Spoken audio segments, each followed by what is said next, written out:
Thank you for tuning in to this conversation. It's been 5 months since Jayen Mehta took over as the managing director of Amul.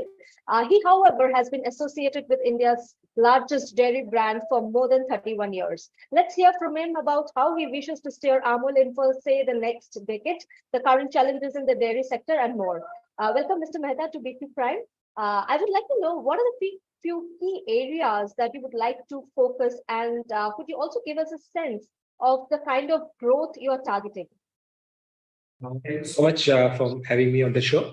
Amul, as you know, is India's largest FMCG brand. Our last year's sales turnover was 72,000 crore rupees, about 9 billion US dollars. Having said that, we are a cooperative of 3.6 million farmers working across 18,600 villages of Gujarat, and we collect close to 300 lakh liters of milk every day and process it through 98 dairy plants and through the wide distribution network, sell our products across the country and around the world. The priorities of the organization are very clear. To see that we grow the market, which means happy consumers. And to do this, we need producers who remain involved and interested in this business. Dairy, as you know, is a 24/7 occupation. A lot of women involved into this. And it gives gainful employment to more than 10 crore families across the country. And all these have made India the largest producer of milk in the world. So we grow the market and we create a market for all our milk producers. And that's what the opportunity all of us in the dairy industry do, typically and particularly the cooperative dairy industry. So Amul has a 7-decade plus legacy, and we will build on this path. We have a target to achieve a sales turnover of 1 lakh crores in the next couple of years. And going by the initiatives that we are taking in the dairy space and also the other initiatives related to farmers, which is basically organics, I'm sure that the team Amul will be able to deliver exceptional results in the years to come. Okay. In terms of your key product categories, could you tell us what are the key categories that you would like to focus on going forward? See, milk is a very balanced product. I mean, you have basically the fat part of it, the solids not fat, which is the protein and lactose part of it, and third is, of course, water. So fresh milk in pouches is our largest product, and we get more than 50% of our turnover from there. So that's where market expansion is happening in a very big way. Consumption is increasing dramatically post-COVID, where people are moving in from loose and unpackaged to packaged and branded products. And fresh milk is seeing a very big impetus in that. I'll talk about the opportunity there later on. But then the butter is a very strong product in our portfolio with 80% market share. We have cheese, we have ice creams, which is one of the strong products. We have beverages, we have ghee. So the strong product portfolio of Amul was always there. It continues to be growing strength to strength. We've been focusing on a few new categories. I mentioned about buttermilk. Buttermilk, fresh buttermilk in pouches, we sell close to 30 lakh liters a day. And this buttermilk we have converted into probiotics. So Amul has overnight become the largest probiotic brand in the world. And we are giving the best immunity to our citizens without their spending extra 1 rupee on it. So at 30 rupees a liter or so, you get the benefits of probiotics, which is available otherwise in very expensive packings for different brands. The other product, new categories we are working on is basically protein. We are the largest manufacturer of cheese and paneer in the country. And obviously, with the best quality whey that we have started launching a range of products out of protein. So in Amul protein buttermilk, you get 15 gram of protein in 200 ml pack and at a price of just 25 rupees. So we launched protein lassi. We are going to launch protein yogurt.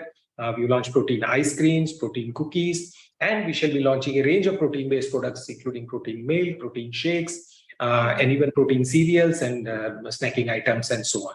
So this will be one big portfolio for Indians to get protein at a very affordable and a tasty way and for our daily consumption. And as the awareness increases that each one of us requires to consume 1 gram of protein per kg of our body weight every day, this is one market which is going to grow very much, and Amul is at the cusp of it to build on that. I talked about organics. We are working with the organic farmers. And we've launched already organic atta, organic rice, several types of organic pulses. And we're soon launching organic sugar, organic jaggery, organic tea, organic masalas. So practically every single item that you consume in your kitchen will be Amul Organics. So this requires a very large scale mobilization and connection of organic farmers through organic certified plants to organic certified products. And the huge market exists because everybody wants to consume food without chemical fertilizers, pesticides, and so on. So we are working on this particular initiative in building. Got it, sir. You also mentioned about snacking, so which means that you're also focusing on the non-dairy portfolio in a big way. So going forward, say for FY24, what is the kind of product, mix that you are focusing on, like the dairy and the non-dairy? See, the combination of two. The common thing is the farmer. So wherever there is a farmer connect, I talked about organic. Same is the case of potato-based snacks. In North Gujarat, we get the best quality potatoes, which are good for making French fries. So we set up a plant which is manufacturing French fries and a range of potato-based snacks. And that plant, within 3 months, we was being used at 100% capacity, and now we are expanding the capacity 4 times. So wherever there is a farmer connect, we would get into products and build on the strength of the brand with the changing consumption habits of the consumers and try to build a portfolio around that. Okay. I'll come to some of the operational issues now with regards to the prices as well as the supply. So we have seen, retail milk prices going up by about 15-20% in the last 1 year. So how do you see the prices trending from here on? Because there has been a slew of price hikes taken by yourself as well.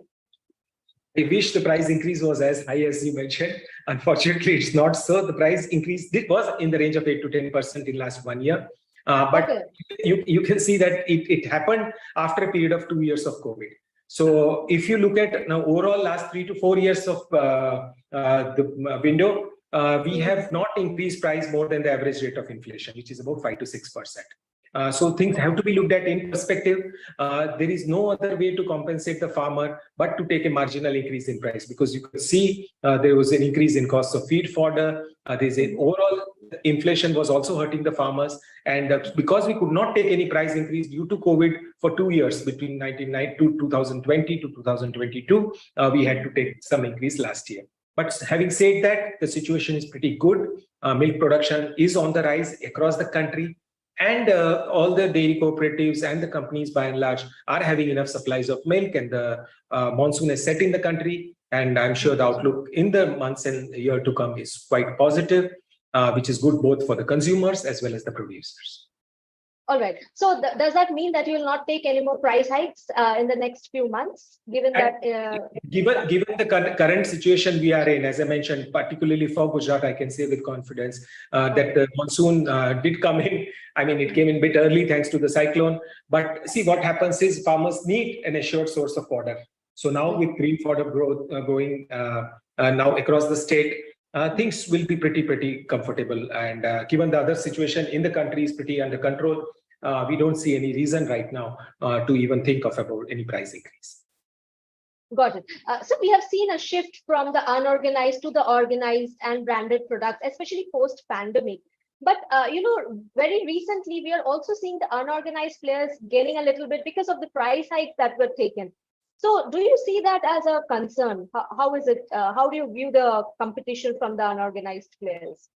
I can talk largely about the dairy space, in which, see, what happens is if the total milk produced in the country is, say, 220 million metric ton, which comes to, say, 60 crore liters a day, 1/3 of the total milk is retained by the farmer in the village and consumed locally.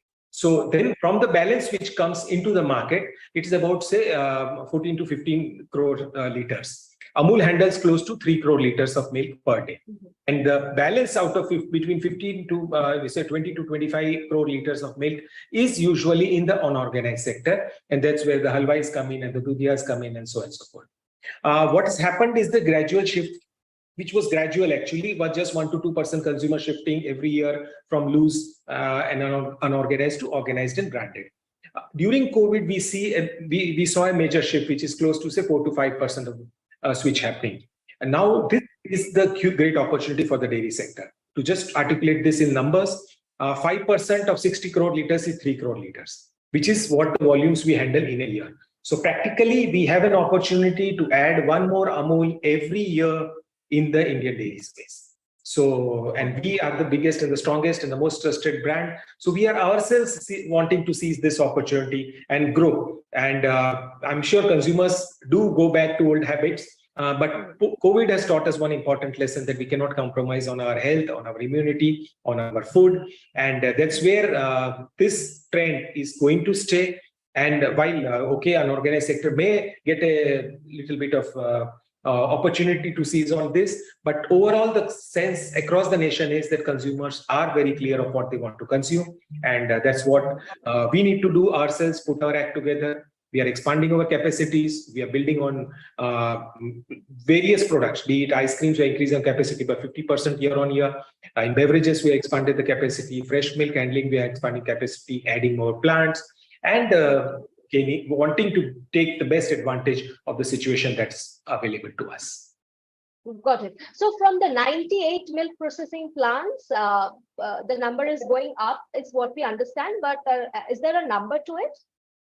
We would be adding about 15 to 16 plants, which includes the greenfield dairy projects. One major project I may like to inform is that GCF owns the Amul fed dairy at Gandhinagar, which is Asia's most modern dairy with a capacity of more than 5 million liters a day.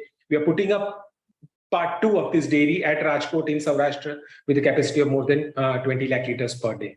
A new project is coming up at Varanasi, which is a million liter dairy plant. At Bagpat in Uttar Pradesh. Similarly, in Pune, we are building a modern plant. In Calcutta, we are building a plant. So expansion happening all over, and trying to create market for fresh milk and milk products closer to where the consumers are. So what would be the investments like in all these expansions that you have just mentioned? In the next 2 to 3 years, and for the projects which I just mentioned, we'll be spending close to 4 to 5,000 crore rupees. Both expansion in capacities of existing plants, different products in the existing plants, and also the new greenfield projects that I mentioned.